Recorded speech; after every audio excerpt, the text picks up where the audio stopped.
Assalamualaikum warahmatullahi wabarakatuh.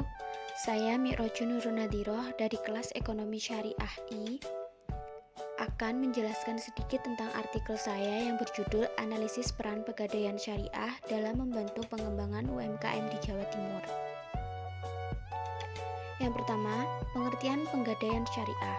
Pengertian pegadaian secara umum adalah pegadaian merupakan salah satu bentuk lembaga keuangan non-bank di Indonesia yang berfungsi menyalurkan pembiayaan melalui pemberian pinjaman uang berdasarkan prinsip gadai kepada masyarakat yang membutuhkan.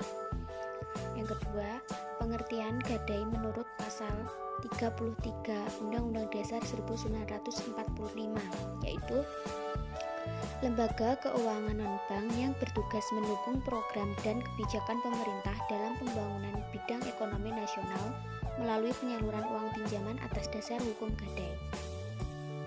Menurut Fatwa DSN MUI nomor 25 dan nomor 26, Pegadaian Syariah merupakan lembaga ekonomi non-bank yang basis operasionalnya dalam menawarkan produk dan layanan kepada nasabah menganut prinsip syariah. Pegadaian Syariah memiliki dasar dan acuan sebagai pedoman dalam menjalankan usaha gadai syariah, yaitu Fatwa Dewan Syariah Nasional nomor 25. Adapun pengertian pegadaian syariah menurut 4 ulama Islam, yaitu yang pertama, menurut ulama Syafi'iyah, mendefinisikan akad rohen atau gadai adalah menjadikan barang sebagai jaminan utang yang barang itu digunakan untuk membayar utang tersebut ketika pihak yang berhutang tidak bisa membayar utang tersebut. Yang kedua, menurut ulama Hanabilah, mendefinisikan ar-rohen atau gadai adalah harta yang dijadikan sebagai jaminan utang yang ketika pihak yang menanggung uang tidak bisa melunasinya, maka utang tersebut dibayar dengan menggunakan harga hasil penjualan harta yang dijadikan jaminan tersebut. Yang ketiga, menurut ulama Malikiyah, mendefinisikan ar-rohen adalah sesuatu yang mutamawal, berbentuk harta dan memiliki nilai yang diambil dari pemiliknya untuk dijadikan jaminan utang yang lazim atau yang akan menjadi lazim. Dan yang terakhir, menurut ulama Hanafiyah, mendefinisikan ar-rohen adalah menjadikan sesuatu untuk dijaminkan dan dapat membayar utang tersebut dengan jaminan tersebut. Ada pula dasar hukum pegadaian syariah. Dasar hukum pegadaian syariah yaitu Fatwa Dewan Syariah Nasional nomor 25 DSN MUI tahun 2003. Pegadaian syariah yang bergerak di bidang ekonomi untuk pembiayaan sangat berhubungan erat dengan aspek hukum, lebih-lebih pada saat perum pengadilan sebagai lembaga yang diberi wewenang oleh pemerintah untuk menyelenggarakan sistem gadai yang secara jelas disebut dalam Peraturan Pemerintah nomor 103 tahun 2002 tentang perum penggadaian. Ada pula visi pegadaian syariah. Yang pertama, memberikan pembiayaan. Pegadaian syariah memberikan pembiayaan yang tercepat, termudah, aman, dan selalu memberikan pembinaan terhadap usaha golongan menengah ke bawah untuk mendorong pertumbuhan ekonomi atas dasar hukum gadai dan fidusia. Yang kedua, membantu pemerintah. Pegadaian syariah membantu pemerintah dalam meningkatkan kesejahteraan masyarakat golongan menengah ke bawah dan melaksanakan usaha lain dalam rangka optimalisasi sumber daya perusahaan yang baik secara konsisten. Ketiga, pemerataan pelayanan. Pegadaian syariah memastikan pemerataan pelayanan dan infrastruktur yang memberikan kemudahan dan kenyamanan di seluruh pegadaian dalam mempersiapkan diri menjadi pemain regional dan tetap menjadi pilihan utama masyarakat. Kemudian, misi pegadaian syariah. Yang pertama, membina pola perkreditan supaya bermanfaat. Maksudnya di sini membina pola perkreditan supaya benar-benar terarah dan bermanfaat dan bila perlu memperluas daerah operasionalnya. Yang kedua, mencegah adanya pinjaman tidak wajar. Ikut serta mencegah adanya pemberian pinjaman yang tidak wajar, ijon, pegadaian gelap, dan praktek riba lainnya. Yang ketiga, membina perekonomian rakyat kecil. Pegadaian syariah membina perekonomian rakyat kecil dengan menyalurkan kredit atas dasar hukum gadai kepada para petani, nelayan, pedagang kecil, industri kecil yang bersifat produktif, kaum buruh pegawai negeri yang ekonominya lemah dan bersifat konsumtif. Yang keempat, memperlakukan masyarakat secara adil dalam bidang perekonomian.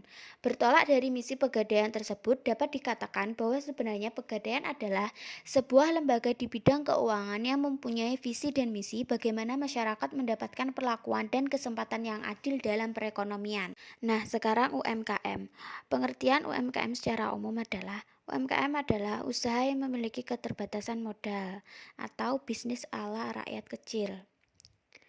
Pengertian yang kedua, pengertian menurut Undang-Undang Nomor 20 Tahun 2008. Menurut Undang-Undang Nomor 20 Tahun 2008 tentang usaha mikro kecil dan menengah, menjelaskan bahwa usaha mikro adalah usaha produktif milik orang perorangan atau badan usaha perorangan yang memenuhi kriteria usaha. Usaha kecil adalah usaha ekonomi produktif yang berdiri sendiri yang dilakukan oleh perorangan atau badan usaha yang bukan merupakan anak perusahaan.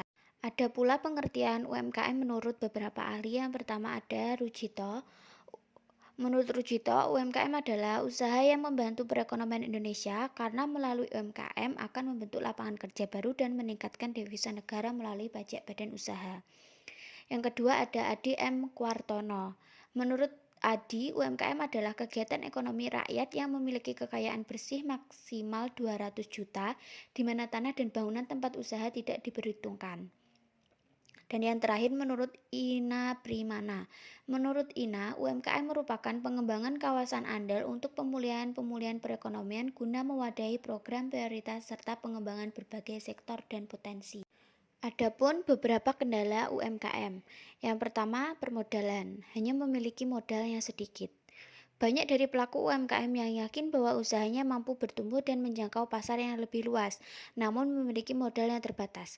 Sejumlah UMKM juga masih belum tersentuh oleh lembaga keuangan, sehingga banyak pelaku usaha memilih untuk memanfaatkan lembaga keuangan mikro, walaupun dengan beban dan resiko yang cukup berat. Kendala UMKM yang kedua yaitu pendistribusian. Kurangnya channel atau kolega bisnis. Salah satu masalah lain pelaku UMKM adalah kurangnya efisiensi serta channel untuk distribusi barang. Toko-toko yang masih ada masih mengandalkan rekomendasi teman atau kolega serta pemasaran dari mulut ke mulut. Selain itu, berbagai macam produk lokal dari daerah perlu melalui berbagai macam jalur untuk sampai ke toko tujuannya, sehingga memakan waktu serta biaya yang tidak sedikit. Yang ketiga, masalah perizinan. Kepemilikan badan hukum yang jelas hanya dimiliki oleh segelintir pelaku UMKM. Sebagian besar tidak memiliki surat izin usaha perdagangan atau SIUP.